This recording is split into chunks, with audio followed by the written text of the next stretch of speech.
Good morning. I'll go ahead and call the Central Oklahoma Transportation and Parking Authority November meeting to order. First item on the agenda is items from the chairman, and there are none. The next one is residents to be heard, and there are none. And so we'll move on to item 4, which is approval of the minutes from the October 6th COPTA board meeting. Is there a motion? It's been moved and seconded. If you all would vote electronically. I'd like to say aye as I'm saying. Oh, okay. Councilman Cooper says aye. Motion passes. Moving on to the consent docket, would any of the trustees like any of the items pulled for individual consideration? If not, I'd like to just point out the first item is our monthly trust meetings for 2024, the schedule, resolution adopting the times, and they're all on the first Friday of the month except for July, and because of the July 4th holiday, it's been moved to the following Friday, which is July 12th. So just for your information. So is there a motion to receive the consent docket? Or to approve the consent docket? It's been moved and seconded. Please vote electronically. Motion passes. Moving on down to items for individual consideration. The first one is change order number 2 for the Embark Transit Center building renovation at a cost increase of $23,320.35. Jason? Yes, thank you, Mr. Chairman. And if it's okay with you, I could go ahead and speak about items A and B together, both change orders related to our transit center project. That'd be great. Okay. So item A is, as you mentioned, change order number 2. It's an increase in the contract amount of $23,320. The additional expense is related primarily to some changes that we are making to the plumbing in the public restrooms at the facility. So we're basically going from like a wall mount style plumbing fixture to a floor mount. And so there's been some additional expenses involved with making that change. But in terms of like long-term, maintenance operations, staff feels like that's a better option. So that's primarily what change order number 2 is. It's a 1.44% increase to the contract. And then looking at change order number 3, which is item C on your agenda, this is, I'm sorry, item B on your agenda is actually a $13,234 increase, or as you can see, about 0.82% increase in the contract amount. This change order is related to repairing some water lines and electrical lines that were damaged during the construction, specifically a 2.5-inch water line and then some conduit and electrical wiring, if you will. In addition to that, we had to put some gravel in the trench for the chiller lines, primarily for stabilization. So as we pave over it, we'll have a solid base to hold that. Again, that's $13,234 of increase. If you look at the change orders, I think it's worth pointing out that we're at about 5.75% over our original estimated, or I should say our original contract amount, which, as we know, for construction projects, as we're wrapping up, that's pretty good. We're doing pretty good on budget. The flip side to that is we're not doing so good on the schedule. And so this also, having these change orders here, I believe is probably a good opportunity just to inform and remind the trust that we had initially anticipated this work being done in June or July. And so here we are in November. It's still not complete. All I can say is that I know staff, along with our Public Works project manager, have been pushing the contractor as much as we can, and we're continuing to do that. We will escalate escalate it if needed, but I just feel like it's important for the trust to know that we as staff are very sensitive to the fact that we are coming up on winter months, right? And we need to have a functioning transit center. And so we're trying to do everything we can to get that open. Happy to have any, discussions if needed about that in future meetings if we don't get it wrapped up. But I just want to let you know that is at top of mind for us. Do we have Okay. any, I'm sorry, do we have any estimate of what the new date of completion will be? Yeah, so we are hoping, but again, we're looking at the end of November, thinking end of November. But if you would have asked me in July, I would have probably said August. And, it just keeps getting pushed out. So anyway, looking for end of November. Okay. Are there any other comments or questions? On item A, which is change order number 2, is there a motion to approve? It's been moved and seconded. If you all would vote electronically.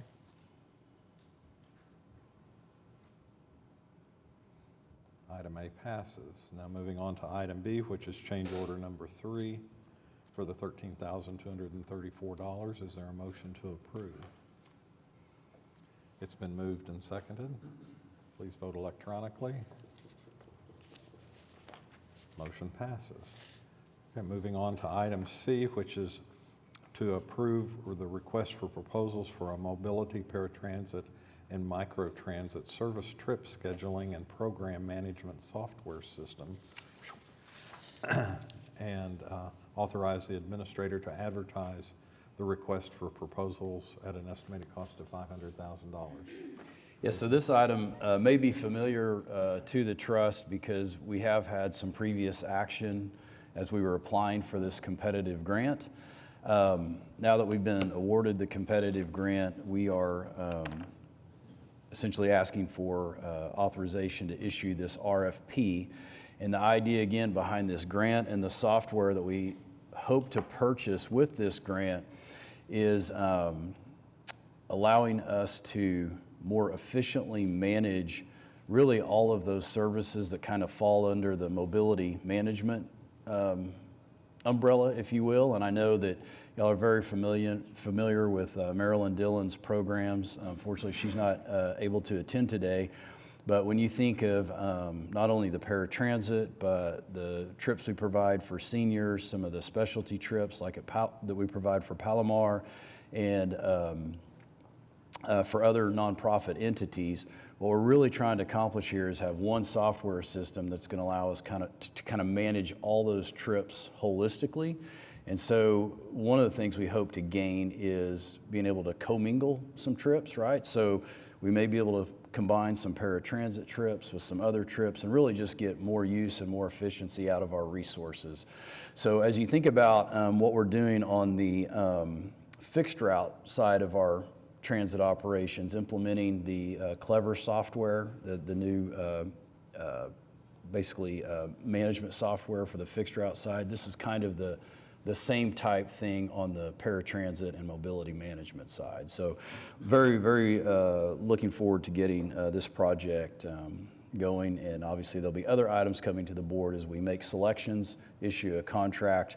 I do want to, as I wrap up my comments here, make sure the trust is aware that as part of the RFP, we are requesting that the proposers provide us demos. And so we have found that something to be valuable, as I know we looked at Clever and some others. The demos of the software are very important to the selection process. So. Okay. Are there any questions or comments? Sounds like a great addition to our management software. Yep. If not, is there a motion to approve item C? It's been moved and seconded. Please vote electronically. Motion passes.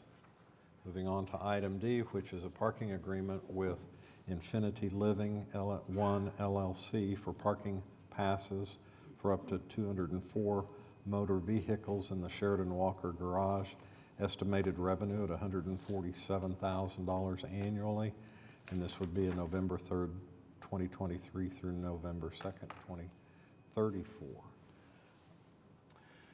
Jason? Yes, sir.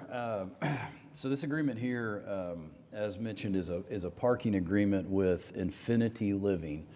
Some of you may be familiar with that entity, others not, but essentially this is the developer, or the development group that is intending on renovating the vacant building just to the west of the Sheridan Walker parking garage. At one time it was a Holiday Inn. I think it's been some other things since then. But anyway, the developer is looking to renovate that facility, turn that into workforce housing. As such, the developer approached us for parking for tenants of that facility. And, just thinking about our parking system and the idea of maximizing our revenues, one of the things that I know the trust is aware of and we as staff are very familiar with is that we have always carried some vacancy in the Sheridan Walker parking garage. When you think about our parking system, Sheridan Walker has primarily been used for city employee parking. We have some contracted parking customers, but not a lot. So we looked at this as staff from the standpoint of bringing an agreement to the trust, a long-term agreement, with the idea of securing a long-term contracted parker really by offering them a discount. And so the agreement that you have before you, as you can see, is like a 10-year agreement. We have a discounted pricing structure that basically charges $70 a month for the first 100 spaces that the developer, if you will, would need. And then the second, 104 spaces or whatever, the pricing there would be $80. So again, we're trying to structure this so that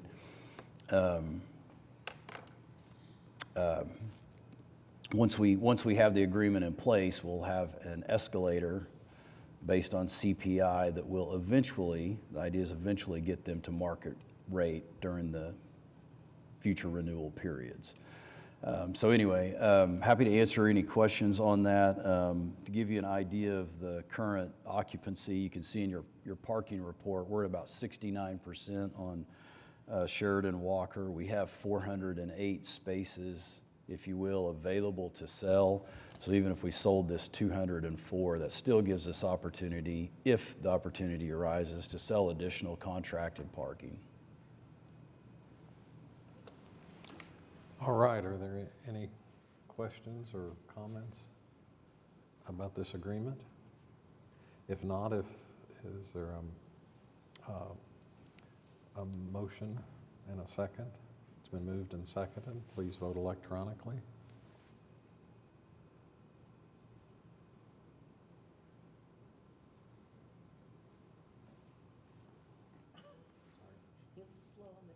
Item D is approved. Moving on to item 7 in our agenda is the ratification of claims and payroll for the period of October 3rd through October 31st. Is there a motion to ratify?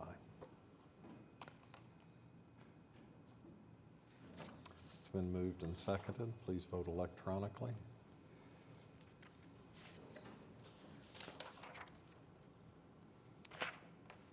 Motion passes. Item 8 is to receive the financial reports for budget to actual for the month ending September 30th. Suzanne? Good morning. Good morning. So I think I'm in a particular good mood today with this crisp fall air. I don't know about you all, but this just makes me happy. I didn't wear a jacket though because I thought I could walk in it. It does get a little windy downtown. I'll just note that the drop of temperature with that wind chill got a little bit cold, but I love it outside right now. So we will start, as usual, on page 2, our transportation operations. So our expenditures exceeded our revenues this month by $466,000. And I thought I'd explain the contributing factors to why our revenues were less than our expenditures this month. So when we put our budget together, that original budget year-to-date column, that's that second column over from the left, when we put that together, we're looking at when we think we'll receive revenues from, it's basically guaranteed revenues, but it's kind of a timing, when we think that the timing of that revenue will come in. And so in the month of September, we had certain revenues that we thought we would have received in this month that we did not. And so a good example of that would be our other agencies participation, which is the second row from right above total revenues. And so the things that are in that row would be like our agreement with Rose State and with Midwest City, with Oklahoma County. So the board approved a contract for a service contract with them, and so we're now in the process of invoicing and collecting that revenue. So even though there's a negative variance of $56,000, we will collect that revenue. It's just a timing. And then I'd also point out on the federal grants, I like to talk about that most of the time. Every month we cover that, but you'll see it's a negative $408,000 revenue. So this is, in the month of September, the federal government shuts down this system that we submit for our draw-in for just this period of time while they're kind of wrapping up their fiscal year. And so in that time period, we had to wait to submit our draw, and that happened to be after the month closed. So we did have a over $400,000 draw that did not reflect in the September report that will be in next month's. So really, if we had had those revenues at the time we thought we'd have them, we would not be having an operating loss. So I don't really have any cause for concern right now of that loss. It's just a timing issue. I do want to point out, though, one thing I do want to make the trustees aware of is our supply line item under expenditures. It's right above fuel there. You'll see it's a negative $264,000. And with supplies, a large part of what is in that line item has to do with maintaining our buses. So maintenance and repairs on our buses. Now, we have some buses that are old. There's few out there that they've seen a lot of miles on the road, and so we've had to have some engine block assembly kits. And I don't know much more about engine block assembly kits besides that, I'm just going to be honest, but they are expensive, and that is part of what has driven our budget, our expenditures up. Just a quick question. Will we have 2 draws on the federal grant for October? Timing issue, barring that, yes, we would have 2 in October. So on the supplies, I mentioned the brake assemblies is another expense there, but I will point out, so it's something we're going to monitor. We're tracking ahead of budget there, but we do have fully funded. We have funded, I think it's about $4 million in our CIP. We have the funds available to purchase new buses, which will help with this issue, but those will probably not be in this fiscal year that we'll actually have those on the road, so it's something we have to monitor in FY24.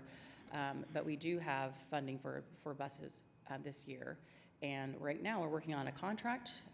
We have a selection committee that's meeting on Monday, and hopefully we'll be able to bring an item to the board the next couple months to approve a contract with whoever that's we're recommending awarding it to. Once that's in place, then we can begin our order with new buses, and those take several months to, once they're ordered to, of course, go into production and then be delivered. So it'll likely be in FY25 before we receive those new buses. So I did want to just point that out. It's still, of course, very early in the year, but supplies may be a challenge just with inflation that we're seeing and the cost of parts. Did you have any other questions on transportation? All right, if we can turn over to page 4, which is our parking operations. So our revenues exceeded our expenditures, in this case, the way we like to see it, of $496,000. I'd like to point out under monthly contracts, we have the prior year, actual year-to-date columns, which are really helpful just to kind of see where were we at last year compared to this year.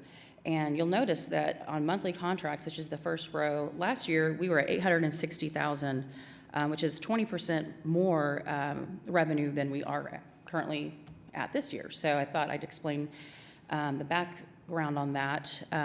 Largely has to do with, we have lost some monthly parkers, but Prairie Surf, their workload has been reduced quite a bit, which of course impacts their parking needs. And so that would be the reason why our revenue is so much lower than last year, even though when we look at our year-to-date, we're only a variance of $5,000, but I just wanted to point that out from, if you're looking at prior year, why it would be so much lower. And there are events and transient parking. We are pretty on track with where we were at last year this time, but we do see a negative variance of 67,000 on the revenue. And this really kind of boils down to, we thought we'd have a lot more events and a lot more parkers at those events by this time of the fiscal year, and we just haven't realized as much parking as we had budgeted. But overall, I looked at last year, and our budget is not a whole lot higher. It's $2.89 million for events and transient parking, so we didn't necessarily inflate our whole budget. It was just more the timing of that revenue, and we thought we'd receive it. So no cause for alarm right now on that. And then one more thing to point out on parking is the debt service transfer. You'll notice it's ahead of budget $70,000 net positive variance, and that really is because the bank did not do a transfer of funds for the debt service collection. So in October we'll have two, and so that will be the variance will go away. If we turn over to River, which is page 5. So the revenues for River exceeded expenditures by $70,595. So the revenues, if you look at those, the variance line there, you'll see we have some lines where we're ahead and just very few that we're behind, and a couple $100. So really no variances really to point out there. Expenditures, same position there, that our expenditures in most cases are under budget. One line we have $300 that we're over. So really pretty much on point with River. We turn over to Spokies. I'll just share with you our revenues exceed our expenditures by $15,566. And that's my comment on Spokies.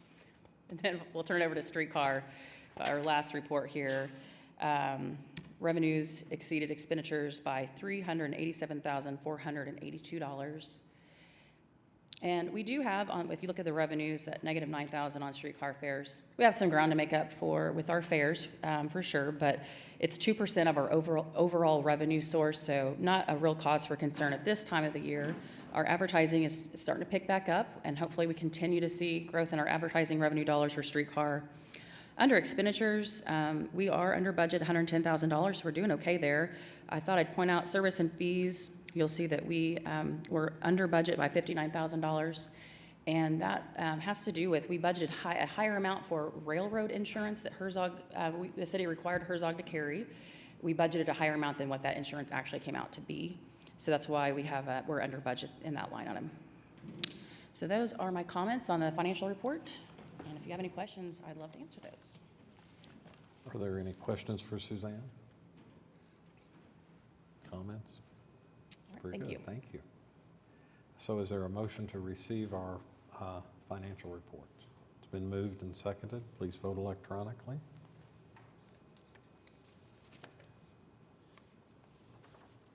Motion passes.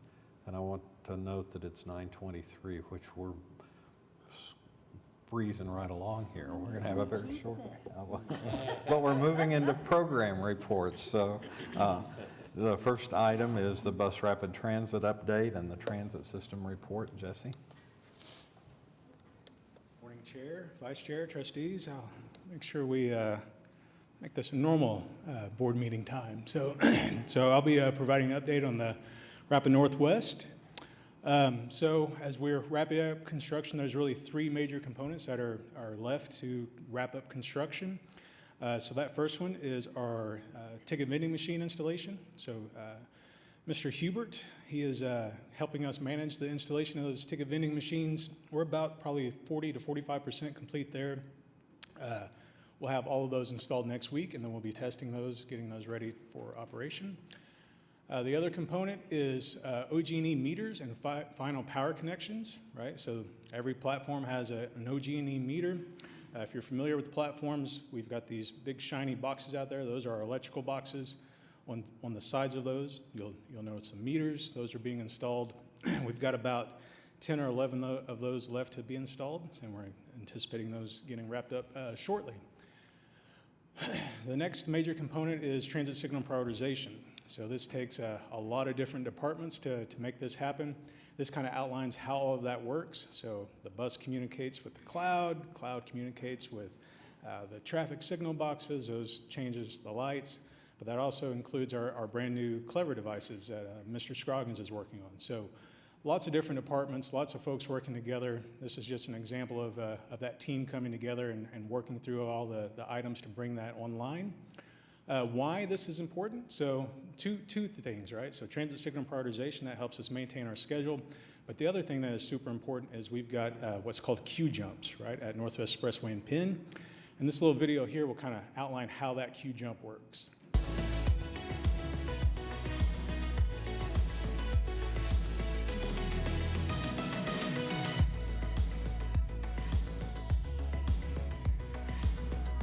So at this point, the intersections turn red. We're in our bus-only lane. Then that lunar signal goes from a horizontal bar to a vertical bar, indicating to the operator that it's safe to transition through that intersection. Appreciate Michael and his team putting that rendering together. So lots of things still to happen, but construction is wrapping up. Lots of green on this screen, right? That's what we want to see. So all of our station construction is complete. Our shelters are all installed. Our information pylons are all installed. Essentially, the last few things that are left are, again, the lighting and the ticket vending machines. And so a lot of that is in progress, and we anticipate that being wrapped up prior to us actually going to revenue service. So this kind of outlines where we're at with construction. So with the MC 0619, we're 100% complete there. We were 91% complete last month. The local match funded bike and pedestrian information. So this is, again, those pedestrian crossings and things like that. We're essentially 99% complete. That's because of the traffic signal prioritization that we still like to wrap up. Waterline betterments are 100% complete. Total project, we're 99% complete. So we're basically there, right? Almost. So as construction starts to wrap up, that's when operations really start to ramp up, right? So last time we talked, we showed that we still had certifiable elements to test. We can't test everything until we have power at all the stations, right? So once power starts coming online, we can start testing the ticket vending machines and the informational pylons. Our BRT operator training, that's complete. The increased outreach, I'll talk a little bit more about that here in just a second. Our IT systems testing, again, once we have power, we can do that IT systems testing. And then once we complete all of our certifiable elements, then we can do our integration testing, right? That's where certain components communicate with other components.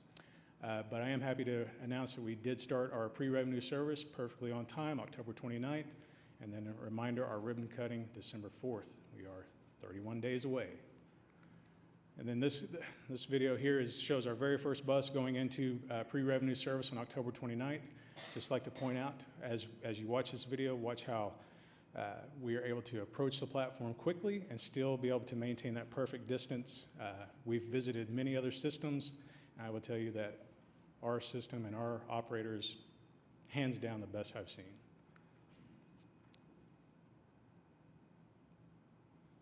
And so this is at Northwest Expressway and Meridian. This is our park and ride location. It was raining when we came out first, but perfect distance, perfect every time. And quickly, right? Rapidly. That's what we want to see. And then I would like to just kind of point out that, that happens because we have excellent trainers, right? With Byron and Tavis, our trainers. They spent 3 weeks out there with our operators every single day. So interesting story there is Byron actually received a handwritten note from our operators thanking him for a job well done and also gave him a gift card, right? So it's usually the other way around, but our operators appreciated him so much that they gave him that handwritten letter thanking him for his excellent training. So why do we do pre-revenue service? Well, for instances like this, right? So this is at our triangle about up at Northwest Expressway and Meridian, and prior to going into revenue service, we identified that a hazard up there was that there's not enough lighting, right? So this is actually a picture at 9 o'clock at night when we would be doing revenue service. This is my vehicle at our turnaround at the triangle about. You can see how dark it is, right? So we identified that as a hazard, and so what we did to mitigate that hazard until we can have OG&E install some street lights up there was we went out and installed some temporary lighting. And so this, if you're out there, you'll notice that we have some basically like oil-filled generator lighting out there, and that helps make it safe, right? So we have that intersection lit up for our operators and to increase that safety. So public outreach, right? So we have our BRT bus at several events. This is some of our volunteers out there explaining the rapid system to some folks that were out enjoying the rapid bus. This is some of the events that we were at. So we were at the Metropolitan Library System. We had over 300 contacts during that event. And then at the Midtown Walkabout, we had 95 contacts there. I don't count. And then just the other day, we had the Rotary Club in Bricktown event. And just want to share a quick story about this also. So my youngest daughter and I, we actually rode the streetcar system to the Midtown Walkabout. And we noticed some folks that were on the streetcar system and looked like they were trying to figure out where they were trying to go. So I asked them, where are you trying to go? And they were trying to go to the Memorial Marathon or the Memorial. And they were like, I was like, where are you from? And they're from Omaha. And they're like, this is so cool that you guys have a streetcar system in Oklahoma City, and then you can use public transit in Oklahoma City. And just, it's pretty cool to see other folks just how excited they were with our streetcar system. And then finally, continue. For the record, Jesse, I think you count. Okay, You said- fair enough. I appreciate that. Yeah.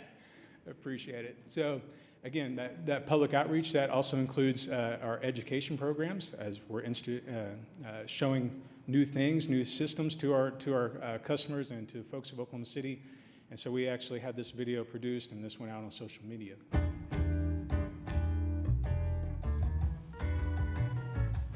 Hey OKC! A safe and faster way to commute is right around the corner. Embark's new bus rapid transit service, or as we like to call it, rapid. But before we start boarding, there are new safety guidelines you should know. New bus lanes will help keep all motorists moving along the rapid Northwest line. Our bus lanes are designed to keep you safe, improve the flow of traffic, and keep our service on time. For this reason, only buses and emergency vehicles are allowed continuous travel in these lanes. Don't worry, our goal is to make traffic flow smoothly for everyone. Motorists can still use the bus lane to access businesses or make a right turn. But don't linger. The goal is to keep things flowing. You'll see, once you get the hang of it, commuting can be a faster, more enjoyable experience for everyone. See you on the road. Visit rapidbrt.com.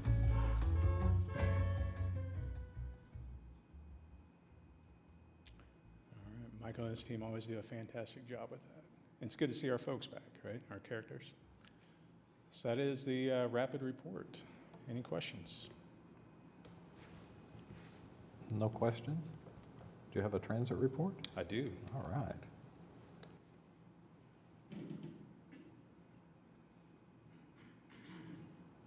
Thank you.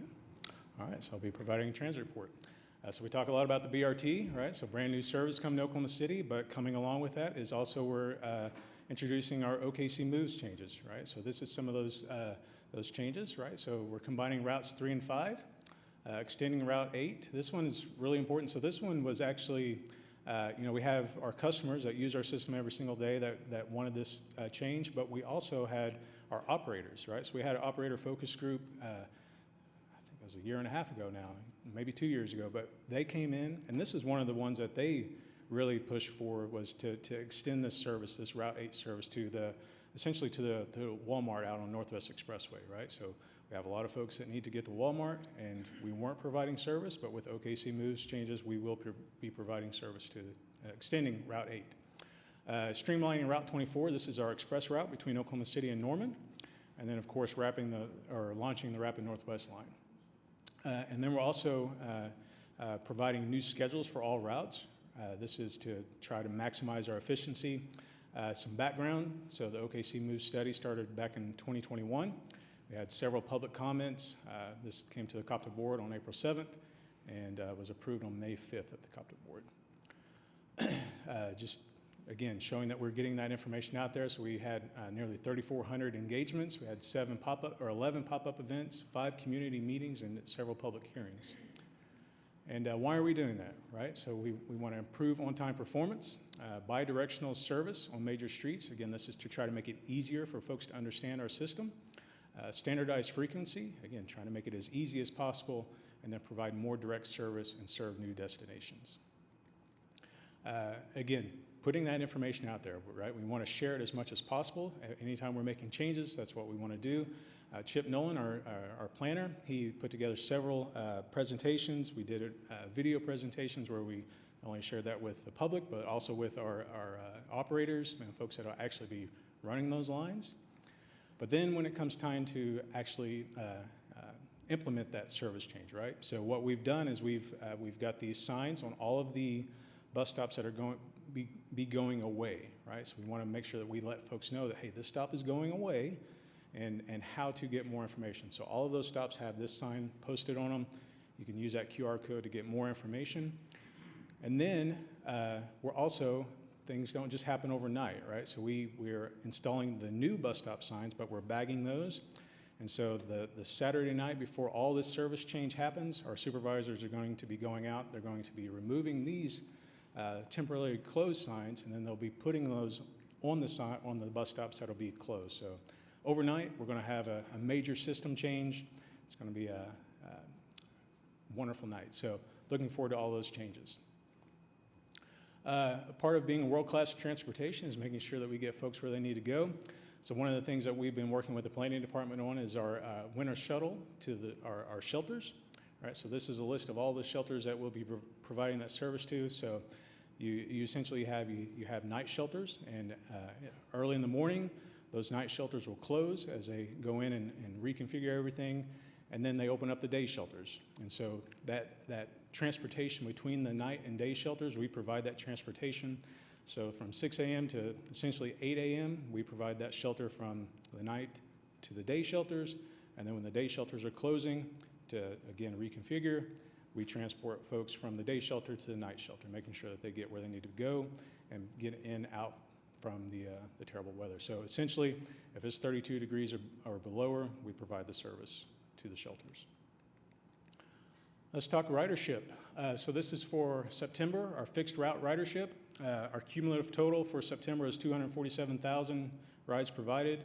I do want to point out that if you look at August, we had 252,000 rides provided. This is our largest ridership for the month since COVID, so pretty excited to see that. And we're, again, continuing to see increase year over year.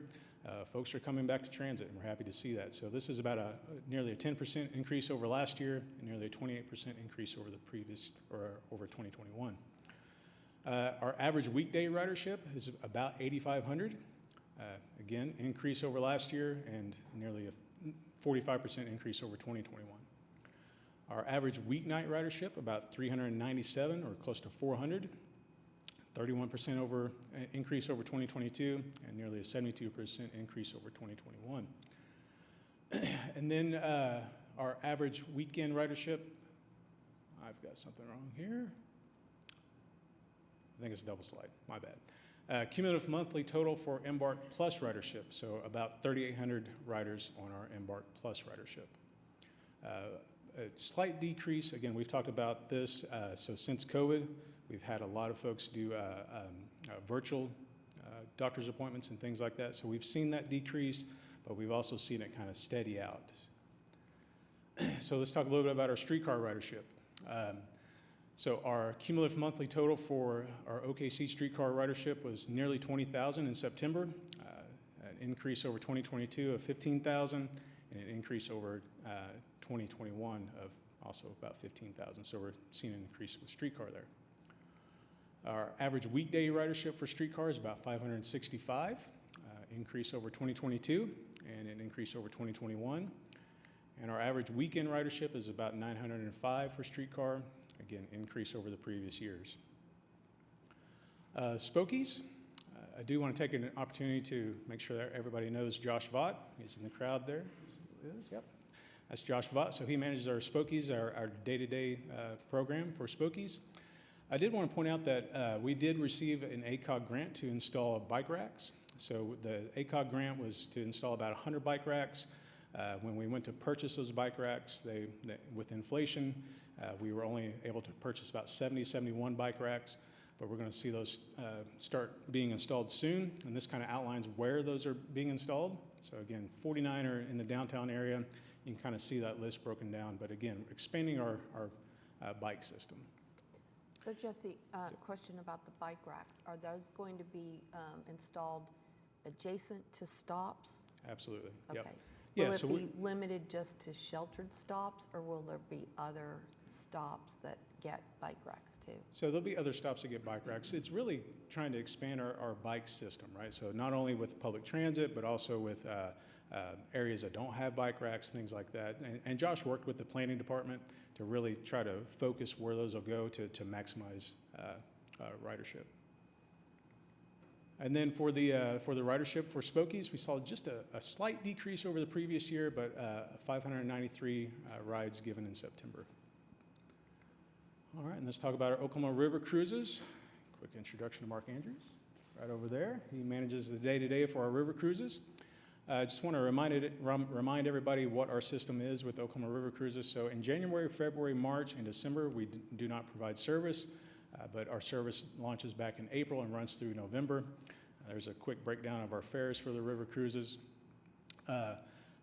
Outline of our landings. So we operate 5 landings, starting far out west at Meridian, all the way to the Bricktown landing on the far east side of Oklahoma City, and then, of course, the FAM landing coming soon. However, there is some work going to be done on the east side. We're going to be doing lowering of the Eastern Basin starting November 15th through March 15th. And so the Regatta landing and the Bricktown landing won't be available for service. But that's okay. We'll still be able to manage essentially from the Eastern Basin west and still be able to provide service through November. So what do we do when we stop service? So we do a lot of things. One of those is we take a look at our boats, right? So we've proudly been able to maintain the Bristol level of boat efficiency, right? So and that's the highest that you can possibly be. That's really Mark and his team that do that, maintaining the perfect condition of our boats. But we're able to do that because we down service through December through March to be able to provide that maintenance. We will still be providing our holiday cruise November 11th. I talked to Mark a couple days ago. There's still a few tickets left if you guys want to take a cruise down the river and see that event. Always a fun event. And then for our ridership for the river, 854 for the month of September. A slight increase over the previous year and an increase over 2021. That is the transit report. Happy to take any questions. Any questions or comments? Well, I assume that we're going to see a pretty significant increase once we have that FAM landing. What is the date again on the completion of that? Yeah, so it'll start construction next year and about 12 to 14 months for construction. Yep. Wonderful. So soon. Awesome. That'll correspond with the opening of the Okana Yeah. Hotel and Convention. That's right. Yeah. However, Okana is moving pretty quickly, so yeah. Yep. Do our best. Absolutely. Hope we can keep up with them. I'm telling you. Yep. Any other comments? Okay, thank you. Thank you. Our next program report is a capital improvement project report. Kristen?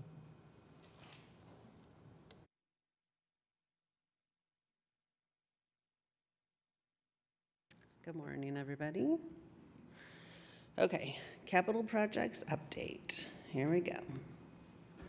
So this is all about the transit center remodel. As Jason spoke earlier, we are very aware of how important it is to get this wrapped up in time for the December 3rd and everything after that activities. And we have let the contractor know that. This is our new HVAC system at the transit center, and this is actually a really big deal. So the previous transit center was operated on multiple outdated units that would constantly break down. So keeping the temperature steady was a real struggle. So this one came online in October. This is the enclosure that DDRC approved. So it's rolling and ready to go. This is inside our bubble, otherwise known as the concierge area for customer service reps. The mic in the middle is another exciting improvement. So we now have a PA system. So let's say there was a change in a bay, and normally a supervisor would have to run out, let everybody know, and then they would move over to the correct bay. Now they can make announcements inside from the bubble, and then there are speakers that are out at all the bays, so everybody can be informed at one time. So that's a good change there. And then you can see the new countertops, the new millwork, and the ballistic glazing here. This is in the existing operator area, so we have new millwork over here. And I do want to point out, so if you look over off to the right-hand side, there's like a little fridge over there, there's a chair. Like literally, this was the only kind of break area for the operators, so really small. So I'll show you some pictures as we move along about, giving them some more space so it's not so crammed. And then we have new millwork on this side. This is the same area looking on the other side of the wall. We also had some new lockers installed. Now this is in their new operator lounge area. So they have this really nice area where they could set up like a coffee bar or something, a lot more storage for all of their belongings. We could have things like games or something if they have some downtime. So just giving them some more space in general. This is the new framing that went up for our restroom doors. And then this is a picture of inside the men's restroom. So the plumbing inspections passed in both the men's and the women's. So this picture shows everything that's ready for our fixtures to go in. We also have Decton wall paneling, and it's gonna be kind of like a white and gray, like marbling kind of effect. So it'll be a lot brighter. You can see the old CMU block there. It was a little bit dingier. We had new lights installed, so everything's gonna be a lot brighter. This is the women's restroom, and I just want to point out that they were able to install a new closet area over here, so that's what that red door is. It'll be a new janitorial closet, which will be nice to have. And then another photo of the women's restroom, also ready for fixtures. And then you can see the little black dots there along the ceiling. Those are our new speakers that were installed. With the new PA system, we'll have the ability to do things like play some music or muzak, whatever you prefer. So that'll be a nice touch. This is the new door for the operator lounge. So you can get an idea of how big the area is. So they'll be able to spread out a little bit more. This is the exterior of the concierge or the bubble. So you can see the new countertops there, all the new ballistic glazing and the framing that went in. These are the new ladders for our mezzanine areas. So I believe there are four of these total, yep. And then, so the terrazzo was patched. It is really hard to find a terrazzo person if y'all are looking. It is a dying art. But anywho, the patches went in and Dennis and his team took a first pass on polishing the floor, getting it all cleaned up. So it looks really shiny and nice in this area. Again, this is the new operator lounge, so just imagine we'll have some tables and chairs, we'll have some soft seating as well. We're gonna move 2 of the vending machines from the south side into this area. We'll have 2 TVs on either side of the room, and then again, I showed you the millwork in there too, so it'll just be a good place to hang out. And then this is our interior lighting. When it was turned on, you can see, and it's also adjustable, so keep it nice and bright in there. So our next steps for the restrooms, the lighting needs to be finished. We're gonna be painting the ceilings, installing the fixtures, like I said, in the wall panels, and then there's an epoxy flooring that'll go in, and then the door frames. And then for the rest of the TC, we have 1 more ladder to go in for the mezzanine access. Once we run data to the concierge or the bubble, then we can move our customer service reps back inside. Again, ordering new furniture for the operator lounge, and then doing our punch list, and then the final cleaning. And then the next project, just a quick update. So we're doing a lot of hiring at the South May building, whether it's for just people in general because we need help, but also for the current rapid and then the next 2 BRTs that are gonna be coming online for MAPS 4. So we have run out of parking spaces. So we have a gravel lot that went in as for, a temporary lot, and then CEC is an engineering firm, and they are designing a parking lot addition for South May. And they submitted their 30% drawings on the 27th of October. And this would add roughly 43 additional spaces. So we will get some additional parking there. Does anybody have any questions? Again, you're looking at end of November to open the transit center? Correct. So right now, the interior is not opened, it's all under construction? It is not open, yep. Okay. Any other Anybody else? questions or comments for Kristen? Okay, Okay, thank you. thanks. So, moving on to item C is to receive our program report. So is there a motion to receive them? It's been moved and seconded. If you all would vote electronically.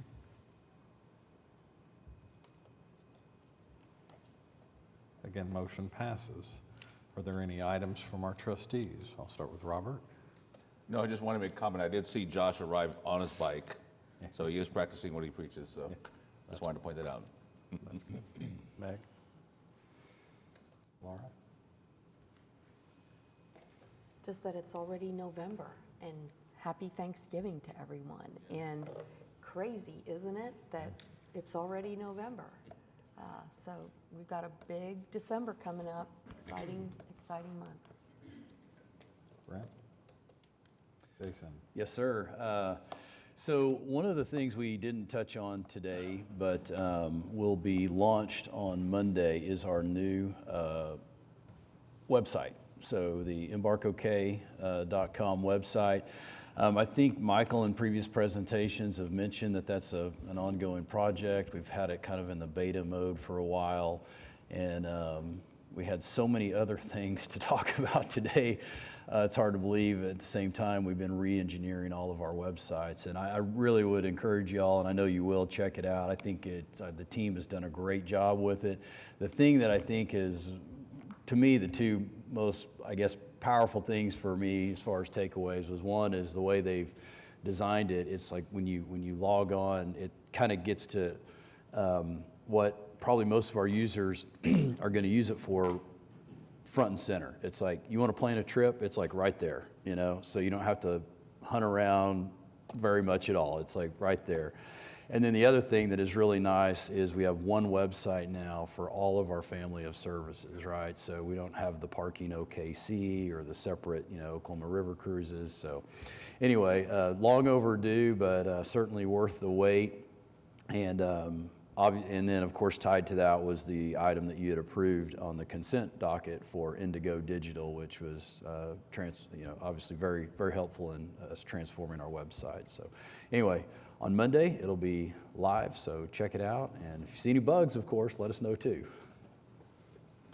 Okay, thank you.